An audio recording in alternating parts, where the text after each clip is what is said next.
Queridos amigos y hermanos, celebramos en la Santa Madre Iglesia Católica el 20 domingo del tiempo ordinario en el ciclo B y las lecturas de la palabra de Dios, tanto del libro de los Proverbios como el Salmo 33, después en la segunda lectura tomada de la carta del apóstol San Pablo a los Efesios y no digamos ya el también conocido capítulo 6 del Evangelio de San Juan, tienen un tema común.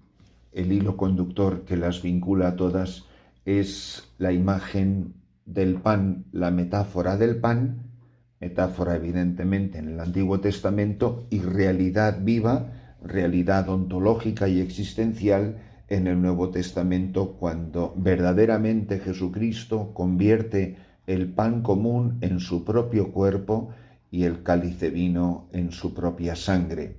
Ya el libro de los Proverbios, en el capítulo 9, nos habla precisamente como signo de la sabiduría de la que carece el pueblo de Dios, el hecho de que Yahvé Dios invite a los inexpertos a que vengan aquí, porque quiero hablar a los faltos de juicio.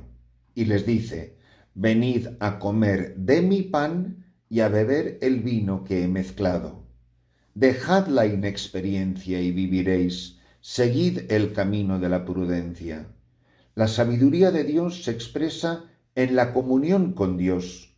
No es sabio el que es muy listo, el que es muy inteligente, el que tiene muchos estudios, el que ha ganado el premio Nobel de esta o aquella disciplina. No, el sabio en la Escritura, el sabio a los ojos de Dios, es el que se reconoce inexperto en las cosas de la vida, el que se reconoce falto de juicio, pero que comiendo de su pan, no el pan, sino de mi pan, dice Yahvé Dios, y bebe el vino que Él ha preparado, hace que la persona deje la inexperiencia y vivirá, seguirá el camino de la prudencia.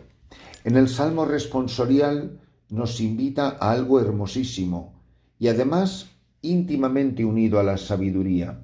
La palabra sabiduría, como tanto de nuestro vocabulario, viene del latín la palabra sapere, que significa tanto saber como saborear.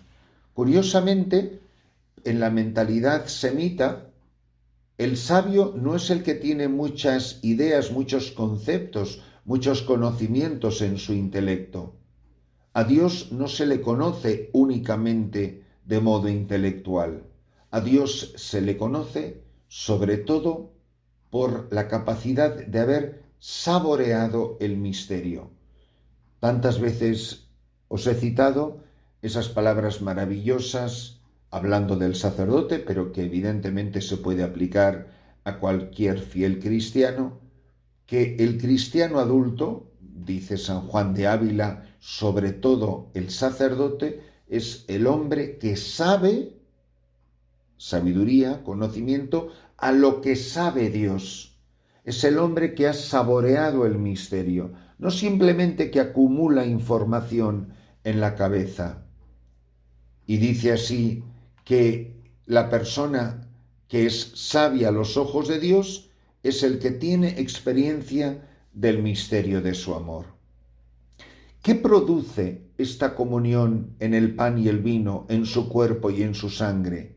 Dice el apóstol en la carta a los Efesios: fijaos bien cómo andáis, no seáis insensatos. Recordad el libro de los Proverbios, los faltos de juicio. San Pablo dice exactamente lo mismo. Hay cristianos que son insensatos, sino invita a la sensatez, aprovechando la ocasión, porque vienen días malos. Toda esta idea que tenemos muchas veces de si yo me convierto, yo hago un retiro, yo acepto a Jesús en mi vida, todo me va a ir de color de rosas, ¿no? El apóstol vaticina que para la vida, para el mundo, para los cristianos, vienen días malos. Y añade: por eso no estéis aturdidos, daos cuenta de lo que el Señor quiere.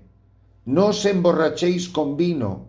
El vino, que es símbolo de comunión con Dios, puede ser un instrumento maldito, un miedo, un medio para apartarse del misterio del amor de Dios. No os emborrachéis con vino. Uno se puede emborrachar con vino o se puede emborrachar con el lujo o uno se puede emborrachar con el placer. Ahora en estos días de verano con la diversión desaforada, que es una manera estúpida de perder el tiempo y la vida y el dinero. Dice, sino dejaos llenar del Espíritu. No te dejes emborrachar de las cosas de este mundo, el lujo, el placer, el dinero, el bienestar, las vacaciones, el tener un nombre reconocido, el creerme superior a los demás, emborracharse del propio ego, de la soberbia. Hay muchas maneras de quedar ebrios de tantas cosas que nos aturden la cabeza y no nos permiten dejarnos llevar del Espíritu. Recitad alternando salmos, himnos y cánticos inspirados. El cristiano adulto es una persona que siempre vive en oración. La persona que es capaz de hacer de toda su vida y de toda su actividad alabanza a Dios. Párate a pensar en estos días de verano. ¿Tú crees que lo que tú estás haciendo estos días de verano, estos días de vacaciones, sirven para la gloria y la alabanza de Dios? ¿O al contrario son un paréntesis? ¿O son actividades completamente paganas, pero tenemos la hipocresía de irlas salteando de ratitos de oración? Sí, pero voy a misa por las tardes. Sí, pero rezamos no sé qué cosa. Sí, pero en realidad es una hipocresía. Estamos tratando de santificar, salpicando, espolvoreando una serie de actividades cristianas para que todo lo pagano que hacemos a lo largo del día quede misteriosamente embadurnado y aceptado a los ojos de Dios. Dice no, que seamos hombres y mujeres que nos mantengamos siempre en oración, recitando, alternando salmos, himnos y cánticos inspirados. Cantad y tocad con toda el alma para el Señor. Dad siempre gracias a Dios Padre por todo, en nombre de nuestro Señor Jesucristo. Y el Evangelio de San Juan, capítulo 6, versículos del 51 al 58, dice así. En aquel tiempo dijo Jesús a la gente, yo soy el pan vivo que ha bajado del cielo. El que coma de este pan vivirá para siempre, y el pan que yo daré es mi carne para la vida del mundo. Disputaban los judíos entre sí, ¿cómo puede éste darnos a comer su carne? Entonces Jesús les dijo, os aseguro que si no coméis la carne del Hijo del Hombre y no bebéis su sangre, no tenéis vida en vosotros. El que come mi carne y bebe mi sangre, tiene vida eterna, y yo lo resucitaré en el último día. Mi carne es verdadera comida, y mi sangre es verdadera bebida. El que come mi carne y bebe mi sangre, habita en mí, y yo en él. El Padre que vive me ha enviado, y yo vivo por el Padre. Del mismo modo, el que me come vivirá por mí. Este es el pan que ha bajado del cielo, no como el de vuestros padres que lo comieron y murieron. El que come este pan vivirá para siempre. Hermanos, a veces de lo que se trata es de escuchar, de contemplar, de poner en práctica y de obedecer. Y de preguntarme seriamente si yo me creo de verdad que para mí la vida es Cristo. Son palabras de San Pablo, pero son palabras de la palabra de Dios. Y nosotros podemos añadir con toda justicia y con toda verdad, para mí la vida es Cristo y Cristo en la Eucaristía. ¿Qué significa la Eucaristía en tu vida? ¿Es el centro de tu vida? ¿Es aquello hacia lo que toda tu actividad apunta? ¿Que todo lo que soy, que todo lo que hago, que mi vida entera es ofertorio en la Eucaristía? Hay un criterio muy bueno que nos puede ayudar a todos. Lo que yo no pueda presentar en el altar que he hecho durante el día no ha servido para nada. O sea, toda actividad de mi vida que no haya dado gloria a Dios es una actividad que es como la paja que se echa en el horno y se quema. Inútil, no sirve para nada. Comer mi carne, beber mi sangre, para tener vida, vida eterna. O sea, no es que nosotros tenemos nuestra vida y luego nos ponemos como un disfraz, como un uniforme, que es la vida de Dios como algo externo a mí. Que no, que la única vida que hay es Cristo.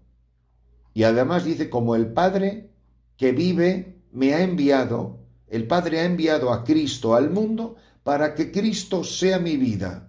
Y como el Padre me ha enviado y yo vivo por el Padre, del mismo modo, el que me come vivirá por mí. El que come vive y el que no come está muerto. Por eso, ¿cómo no le van a doler a unos padres que hoy domingo un hijo suyo no haya comulgado? Mira que salimos corriendo a urgencias a un hospital por cualquier disparate y cualquier tontería.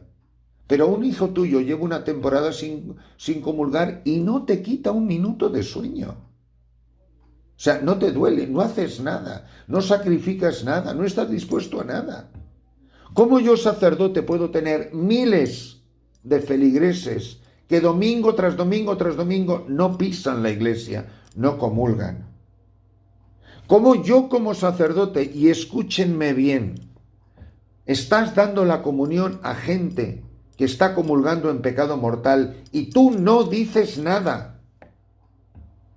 Eres cómplice de su pecado. Se están comiendo, palabras de San Pablo, su propia condenación. Porque a los muertos no se les da de comer. Una persona que vive en pecado mortal está muerto. ¿Ustedes han visto a un médico que le haya dado comida a un cadáver? ¿Cómo tú, sacerdote, te atreves a dar de comulgar a una persona que está muerta? Resucítala primero y luego dale de comer. Recuerden cuando Jesús va a visitar a la niña que acaba de fallecer. Le dice a Talita Cumi, le dice, levántate niña, contigo hablo. Y luego le dice a los padres, denla de comer. Primero la resucita, luego le da de comer. Que sepamos sacar tiempo abundante de adoración al Santísimo, que seamos apóstoles de la Eucaristía, que velemos por la santidad de cómo los sacerdotes celebran la misa. Si tú ves a un sacerdote que comete abusos litúrgicos, ve a la sacristía y díselo. Y si ves a un sacerdote que celebra magníficamente bien, también ve a la sacristía y dile, gracias, Padre, porque ha celebrado tan dignamente la Eucaristía y a mí me ha hecho tanto bien. Queridos hermanos, que pongamos a Cristo en el Santísimo Sacramento del altar, en el centro de tu vida. El centro de tu vida no es ni tu marido, ni tu mujer, ni tus hijos, ni tus papás, ni nada en este mundo. Para mí la vida es Cristo y Cristo en la Eucaristía.